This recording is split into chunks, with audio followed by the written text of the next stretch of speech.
Hey guys, இன்னைக்கு வந்து காலேஜ்லேருந்து நான் கிளம்புனதும் வந்து என்னோடய லேப்டாப் சர்வீஸ்க்கு கொடுத்துருந்தேன் அப்படின்னு சொல்லியிருந்தேன்ல. ஸோ அதனால் அதை வாங்குறதுக்காக அந்த ஷாப்புக்கு வந்து போகிறதுக்காக நான் வந்து ஒரு பிளேஸ் வழியாக வந்துட்டு இருந்தேன்னா, ஸோ அங்கே வந்து இந்த மீன்லாம் சேல்ஸ் பண்ணுற கடை இருக்கும்.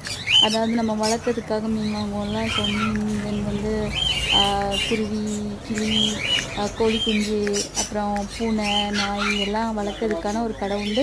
ஸோ அங்கே போயிருந்தேன். சரி மீன் வாங்கலாம் அப்படின்னு. ஏன்னா கிட்ஸ் வந்து ரொம்ப நாளாக கேட்டுட்டு இருந்தாங்க. ஸோ வந்து எல்லாம் பார்த்தேன், க்யூட்டாக இருந்துச்சு. அதில் இந்த கலர் கலராக இருக்க மீன் என்னை ரொம்ப அட்ராக்ட் பண்ணிவிட்டு, ஸோ இதில் ஒரு 4 மீன் கலர் கலராக எடுத்துகிட்டு, அப்புறம் இந்த கேட் பார்த்து செம்ம க்யூட்டாக இருந்துச்சு. பட் வந்து அது இன்ஃபெக்ஷன் ஆயிருமோன்னு ஒரு பயம், அதனால தான் வாங்கலை. பட் வந்து டாகும் இருந்துச்சு. பட் ஒரு டாக் தான் இருந்துச்சு. வேறு டாக் இருந்தால் பார்த்துக்கலாம் அப்படின்ட்டு அடுத்த தடவை பார்த்துக்குவோன்ட்டு வந்துட்டேன். இது மட்டும் வாங்கிட்டு, ஸோ அது க்யூட்டாக இருந்துச்சு. எல்லாமே பார்க்கறதுக்கு செம்மையாக இருந்துச்சு. தேங்க்யூ.